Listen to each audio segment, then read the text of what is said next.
তোমরা দেখেছিলে কিছুদিন আগে আমি নর্থ বেঙ্গলে ঘুরতে গিয়েছিলাম।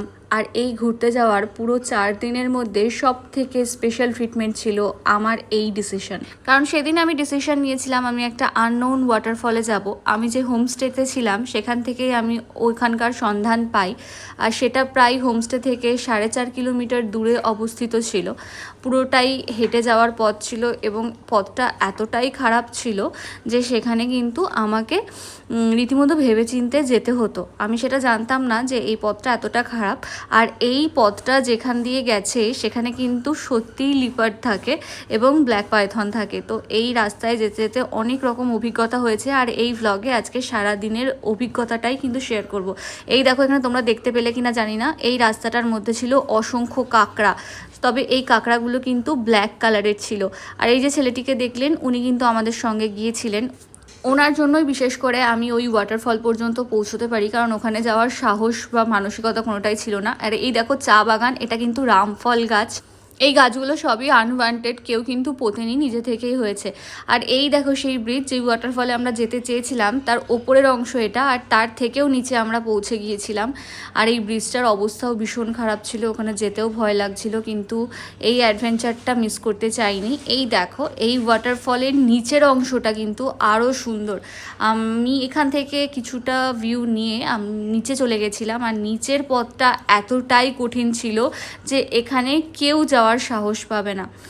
তারপরে সেখান থেকে আমরা নিচের ওয়াটারফলে যাওয়ার উদ্দেশ্যে বেরোতেই এক বাড়িতে দেখলাম এই জিনিসগুলো বানানো হয়। তোমরা কারা কারা চেনো অবশ্যই কমেন্টে জানিও। এটা কিন্তু নর্থ বেঙ্গলের প্রত্যেক বাড়ির একটা ঐতিহ্য। আর এই ভদ্রলোক কিন্তু এগুলো বাড়িতে বানান কোনো রকম মেশিন ইউজ না করে। দেখে সত্যিই খুব ভালো লাগলো। আর এই যে ছেলেটি, এনার ভিডিওতে আসার একদমই আপত্তি, খুব ভিডিও শাই।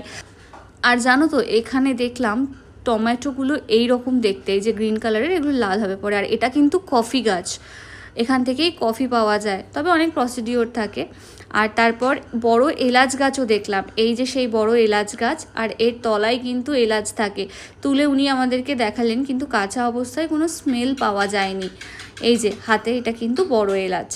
তারপর আমরা ওখান থেকে আবার এগোতে শুরু করলাম। আমি কিছুটা করে যাচ্ছিলাম এবং রেস্ট নিচ্ছিলাম। এটা এতটাই ঢালু ছিল যে কিছু ধরে নামারও জায়গা ছিল না। যেটাই ধরছিলাম সেটাই ধস নেমে পড়ে যাচ্ছিলো, মাটিও পড়ে যাচ্ছিলো, গাছগুলো উবড়ে যাচ্ছিলো। তো এই কন্ডিশনে খুব রিস্কের সাথেই নিচে নেমেছিলাম। দেখো কিভাবে যেতে হচ্ছে, মানে সবাই সাপোর্ট করার পরেও খুবই প্রবলেম হচ্ছিল যাওয়ার জন্য। আর ওখানে যেতে যেতে আমি ডিসাইড করি যে, মানে আমি বুঝতে পারি যে ওইখানে যাওয়ার জন্য এই কস্টিউমটা একদমই ঠিক ছিল না। তবে আমার আইডিয়া ছিল না যে এই জায়গাটা এই এতটাই ঢালু এবং খাড়া। আর এই দেখো এখান থেকে কিন্তু ওয়াটারফলের কিছুটা অংশ দেখা যাচ্ছিল। তো আমরা খুব কাছাকাছি পৌঁছে গিয়েছিলাম। জানি না ওইখানকার লোকাল এই দাদারা না থাকলে কি করে পৌঁছতে পারতাম, তবে ওনারা যথেষ্ট গাইড করেছেন। আর ওনারা কিন্তু এটা সচরাচর সবার জন্য করে থাকেন না, মানে ওনারা এই ওয়াটারফলে কাউকে নিয়ে আসেন না, কারণ এটা এতটাই আসার রাস্তাটা কঠিন যে কেউই আসতেও চায় না।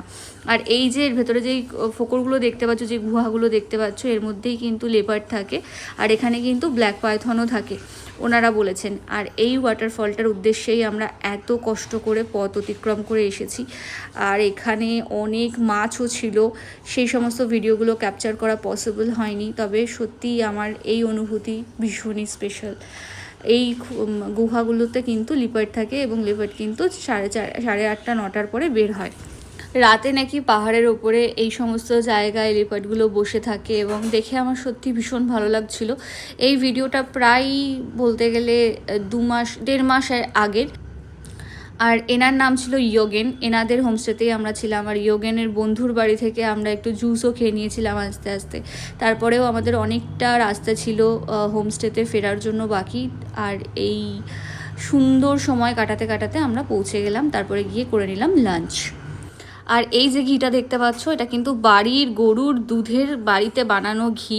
আন্টি খুব যত্ন সহকারে আমাকে সবসময় ট্রিট করেছেন, খাইয়েছেন, রান্না করেছেন। আর এই দেখো ডালের মধ্যে ভরে ভরে উনি ঘি দিয়েছেন, বিকজ আমি ঘি খেতে ভীষণই ভালোবাসি। আর এখানকার ঘিয়ের স্বাদ এবং গন্ধ অতুলনীয়। আমাদের কলকাতার সাথে একদমই কম্পেয়ার করা যাবে না। আর খাবারেরও স্বাদ ভীষণ ভালো ছিল, উনি খুব ভালো রান্নাও করেন। আর এই দেখো ওনার এই ভাতের বোলটা আমার খুব ভালো লেগেছিলো, এটা কিন্তু সিলভারের ছিল। আর এই ভাত কিন্তু ভাতের মধ্যে যে হলুদ হলুদ দানাগুলো দেখতে পাচ্ছ, এইগুলো কিন্তু ওনারা এইভাবে মিক্সড করে খান। আর ভাতের মধ্যে যে হলুদ হলুদ দানাগুলো দেখতে পাচ্ছেন, এগুলো কিন্তু মাকাইকা চাউল বলে থাকেন ওনারা। এগুলো খেতে এক্স্যাক্ট চালের মতোই, কিন্তু আমি প্রথম দিন দেখে ভেবেছিলাম মুগ ডাল ভাতের মধ্যে দিয়ে সেদ্ধ করা হয়েছে, জানি না কেন। তারপরে পুরোটা জানার পর আমি বুঝতে পারলাম বিষয়টা এক্স্যাক্টলি কী।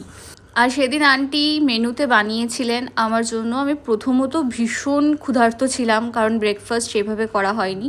প্রথমেই বলে রাখি, নর্থ বেঙ্গলে গিয়ে খাবারের অভিজ্ঞতা প্রত্যেকের খারাপ হয়, কিন্তু এই হোমস্টেতে আমার খাবারের অভিজ্ঞতা অতুলনীয় ছিল। দেখো এখানে কিন্তু ছিল বাড়িতে বানানো ঘিয়ে ভাজা বিনসের একটা সবজি, তারপরে ছিল লাল শাক। আমি বলেছিলাম আন্টি আমি শাক খেতে ভালোবাসি, বাড়ির শাক সবজি খেতে ভালোবাসি মাংস মাছের থেকেও, তো ওনারা কিন্তু ওগুলোই বানিয়েছিলেন। আর ডালে ভরে ভরে ঘি দেওয়া ছিল, যার স্বাদ অতুলনীয় ছিল। আর এই আন্টি সমস্ত কিছু বানাতেন। আর এই যে শশার স্যালাডটা দেখছো, মানে স্যালাডটা দেখছো, এই শশাটাও কিন্তু ওনাদের বাড়িতে চাষ করা, কিছুই বাড়ির বাইরের নয়, সবই হোমমেড।